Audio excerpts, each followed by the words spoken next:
king, the king of kings.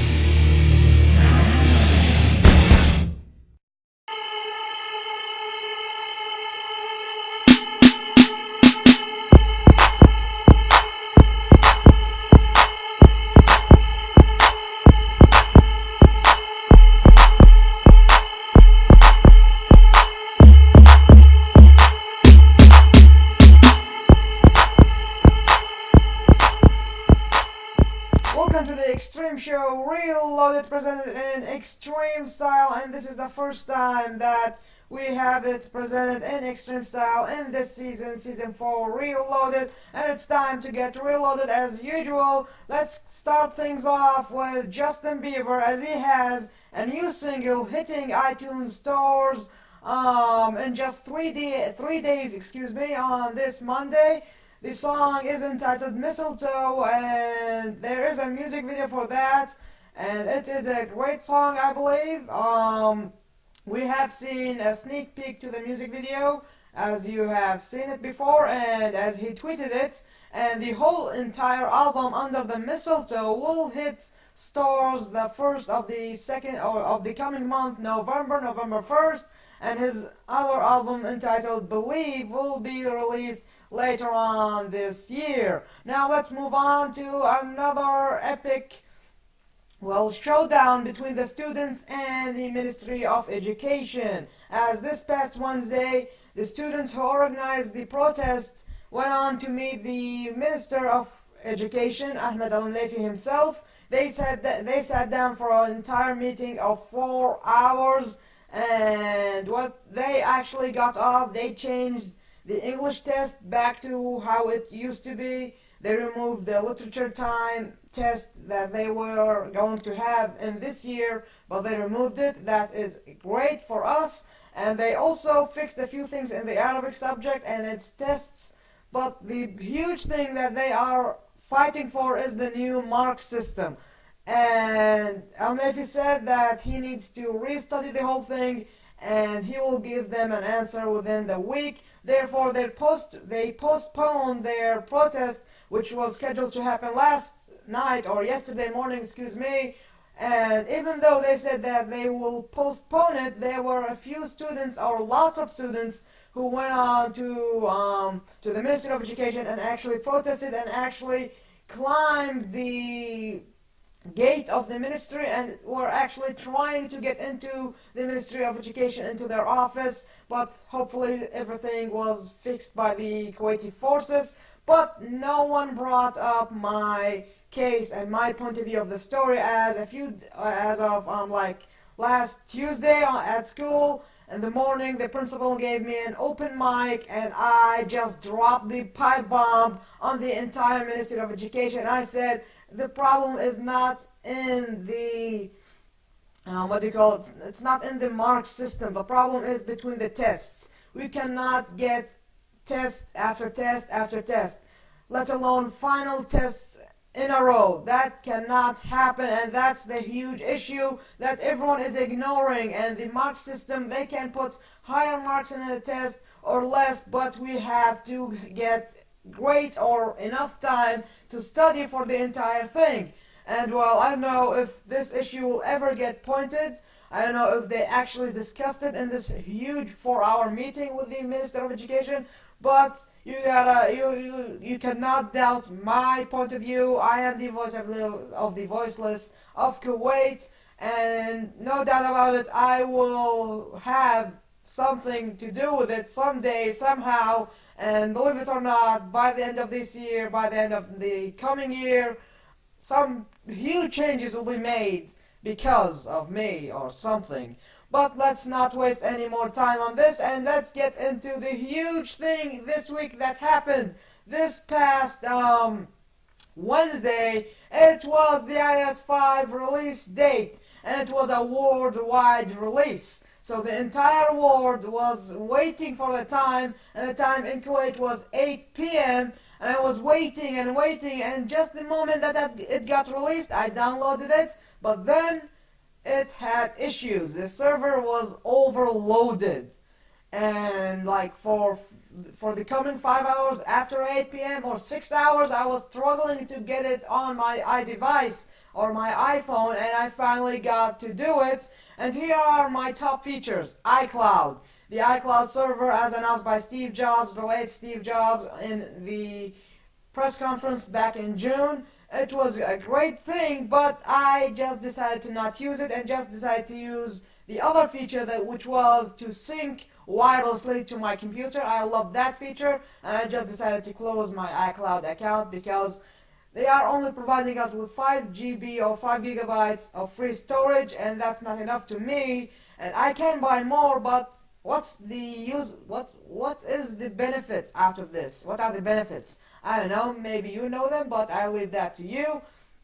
The second feature is iMessages or iMessage. So you just simply go to the Messages app, and just the way you used to send an SMS, you're gonna just do the same thing. But if the other end of the, or like whoever you are sending the text to, has the iOS 5 and enables the iMessage, you will get it transferred to an iMessage like instantly. It will turn blue and the iMessage will be sent. But how it worked for me was actually I had to put the global area code, which is for Kuwait is 00965, or excuse me, yeah, 965, and it worked that way and did not work without adding the global area code. I don't know if this is happening in the States too, I do not know, but the iMessage is not a huge competitor for the BBM. As they said, it will kill BBM.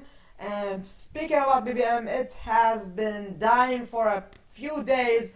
The whole entire service in the whole entire world was out for about 3 days, and they apologized, the whole company, RIM or RIM or whatever you like to call it. Back to the iOS 5, another feature is accessing the photo, or excuse me, accessing your camera from the lock screen. And this might be a cool feature, but the other cool feature regarding photos is enhanced photo editing, and that's cool. Now, I don't know what else can I say about it, so I'll leave the rest for you to discover, and we'll be right back with the Friday Night Movie Hunt.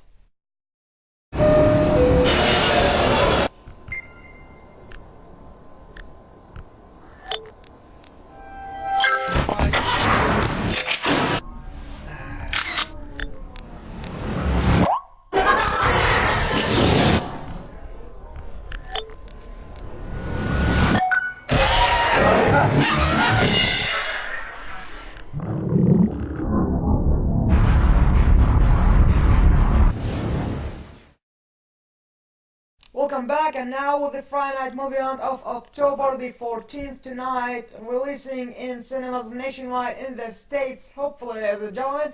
First off, we got The Thing, starring Mary Elizabeth and, well, excuse me, it's Mary Elizabeth Winstead and Joel Edgerton. And, well, coming right up is the long-awaited movie Footloose. I don't know why they love it, but either way, it's starring Kenny Wormald. Kenny Wormald and Julianne Hough. And it's not H-O-E, H-O-U-G-H. So you sickos just remove that word from your heads. And our third and last movie of the evening is starring Owen Wilson, Jack Black, and Steve Martin. It is the big year, and those are the 3 movies that are releasing tonight nationwide, hopefully. And we'll be right back with the TNA catch-up.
Welcome back, and it's now time for the TNA catch-up. First off, Jeff Hardy snaps out as he rescues Robbie Roode, apparently, after he was getting attacked by Jeff Jarrett, Bubba Ray Dudley or something. But either way, he came into the ring, he owned them.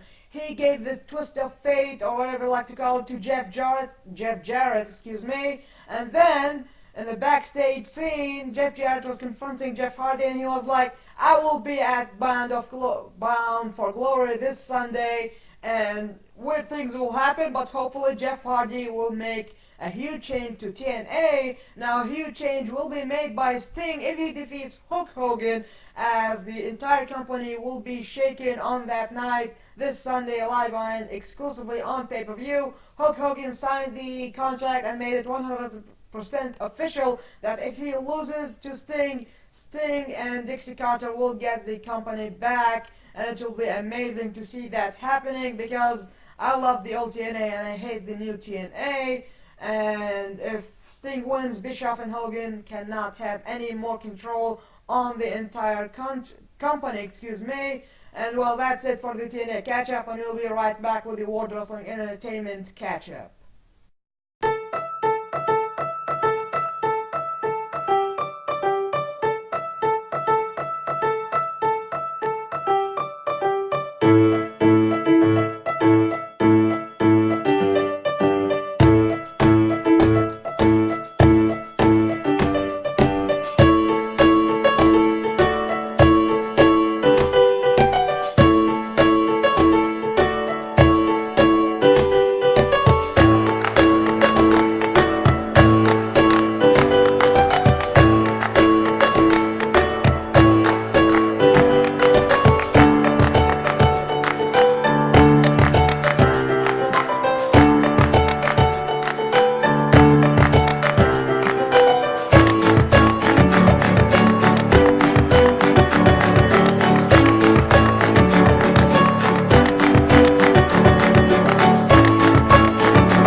Welcome back, and now let's head over to WWE catch-up, starting off with Monday Night Raw, as Triple H refused to step down, and then the remaining superstars who did not protest against Triple H or join the rally or whatever you like to call it, and therefore Cena, Sheamus, CM Punk were one of the superstars who were not joining those superstars outside the company or the arena, excuse me. So then Triple H made an idea and made the first match of the evening. So Cena goes head to head with Sheamus. Triple H is the referee.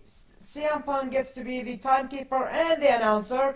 And the match did not end because it was interrupted by the returning Vince McMahon, as a few months ago Triple H just relieved him out of his duties, and Vince McMahon did the same thing, and he was ordered to do so by the board of directors. Now Vince McMahon told him that you are relieved of your Raw duties, but you are still the CEO of this company, and therefore the entire board of directors nominated one guy to be the Raw GM, but he is only the interim Raw GM, and that guy, you guessed it, it's a part of the conspiracy storyline. His name is John Laurinaitis, and you hate him, and I know it.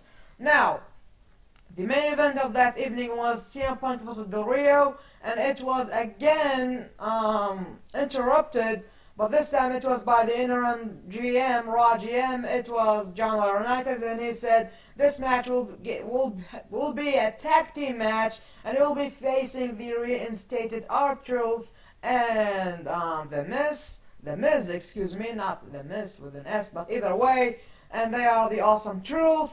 Then the match got out of control as they were disobeying the referee's orders, and they did put their hands on him, right? I don't know, but either way, then since it got out of control, Triple H gave them an entire awesome truth beatdown, because he walked right there and he gave the awesome truth an awesome beatdown. And then in the backstage area, after CM Punk and Triple H like took control of the whole issue, they got together and they were like allies. And then Laurinaitis and David Otunga at the backstage area as they were talking, and then Laurinaitis dropped a bombshell as there will be another Triple H match, and this is his third match of the year after going through an Undertaker match and, well, what's his name? Yeah, CM Punk, but not the third match of the year, but third match counting from WrestleMania. But either way, well, no, I am correct.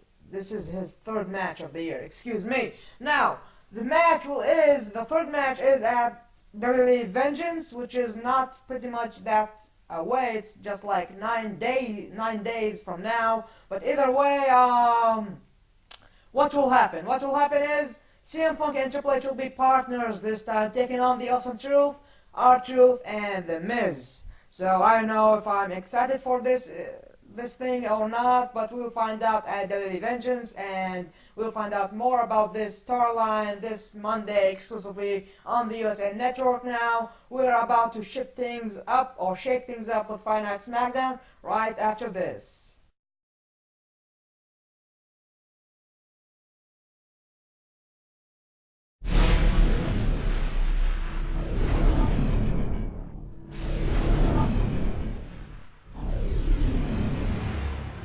How does it feel, Wayne, to stand on the very stones that ran with your parents' blood? Do you feel sad? Bruce. Full of rage? Or does that outfit help bury your feelings, hiding your true self? You become what you've always fought against, and I will stop you. I have powerful friends, Batman. This is just the beginning.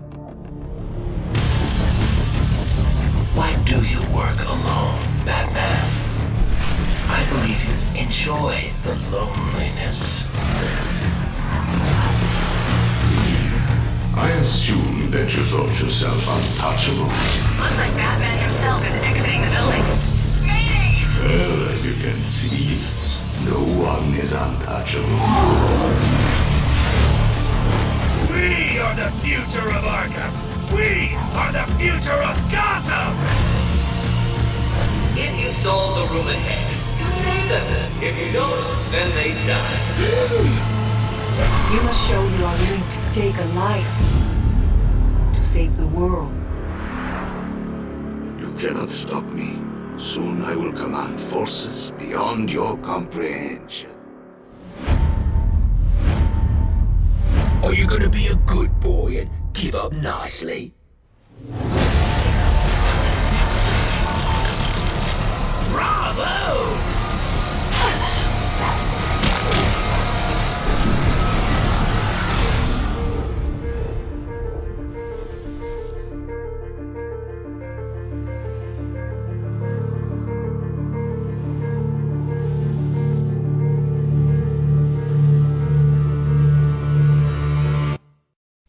Welcome back, and it's now time for Friday Night SmackDown, as the show is celebrating its milestone for becoming the second longest running weekly episodic TV show in history, next to Monday Night Raw, or after Monday Night Raw. Now, the Raw interim general manager and SmackDown general manager Theodore Long, John Laurinaitis, opened up the show as they made a huge announcement, like the biggest battle royal we've ever seen in the WWE history, and the winner of that battle royal gets to choose any champion and defend and faces him for that title tonight on SmackDown on Sci-Fi like hours ago. But either way, who won that battle royal? It was none other than the Viper Randy Orton, and you guessed it, he selected Mark Henry for the world title, and that was the main event of the evening. Now let's just skip right ahead to that main event because the whole evening was boring. Now, world title on the line, Mark Henry, Randy Orton. Randy Orton was on the move, or was on the rush, and he was about to